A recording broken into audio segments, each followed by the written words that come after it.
Pickering for Racetech TV, and with me is Thomas Laudenbach of Audi Sport. Thomas, a large part of your job is looking after the electrical integration for the R18. With the increased focus on electrification this year, larger energy recovery systems, this must be throwing up a lot of new challenges for you. Yes, of course. I mean, as you mentioned, I mean, the cars are getting more and more complex. The rules have changed. We have more systems in the car than we had in 2013. The rules have changed, so the control system is far more complex because from 2014 on we have this kind of energy management, because we need to use the energy that we're given by the rules per lap in the most efficient way. And this brings us into a situation where we really have to work a lot on software, have to work a lot on strategies, a lot of getting the entire car very efficient. So that's, for me, it's a complete new challenge compared to the years before. So presumably a lot of it is getting these devices to work in harmony with each other. Yes, first of all, the component needs to work itself in a reliable way, and then, as you mentioned, they need to work in conjunction with each other. And in conjunction with each other means in the most efficient way, because there are situations where, for example, you rather put the energy to the front axle, or you put the energy somewhere else, or you use more fuel. So yes, you have always to use the best combination how you use the energy.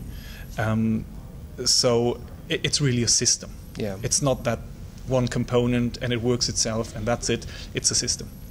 And how do you go about deciding how much storage capacity you need? Because presumably if you want a larger storage system, obviously you have penalties in the rules, but you also, not penalties, but reduced fuel allocation and so on. Yeah. You've also got to accommodate it. Well, first of all, we do a lot of simulations to figure out what is the best combination, always with the choice that we've made before. So, I mean, we're running a diesel engine, so you have some borderlines that you set yourself. Then you do a lot of simulation to figure out what is the best way to go. But there is another restriction. Obviously, you always want to keep in the weight limit. So, and you can't put, for example, a bigger system. Sometimes you can't put a bigger system in, even if you would wish so, because you're already at the weight limit. And therefore, with a diesel engine, it's a special case, because the diesel engine will always be heavier than a gasoline engine.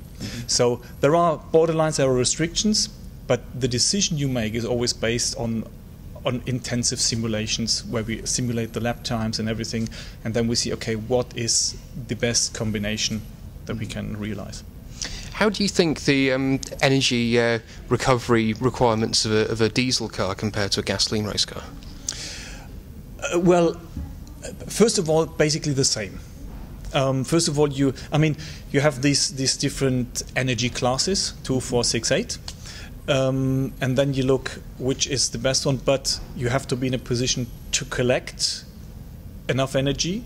So if you're not in a position, for example, to collect 8 megajoule, you won't get into the 8 megajoule class. Yep. So because this could, for example, mean you need a bigger hybrid system. So, but if you can't fit it in, you know. So it's difficult to answer, because it's such a complex thing, and a bigger hybrid system affects the aero of the car. You have to put it into the weight limit.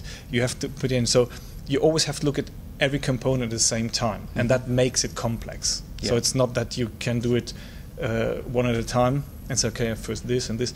You always have to look at everything at the same time, and then you make a decision, and hopefully we've taken the right decision for 2014. Indeed. Well, Thomas, thank you very much. You're welcome. Thank you.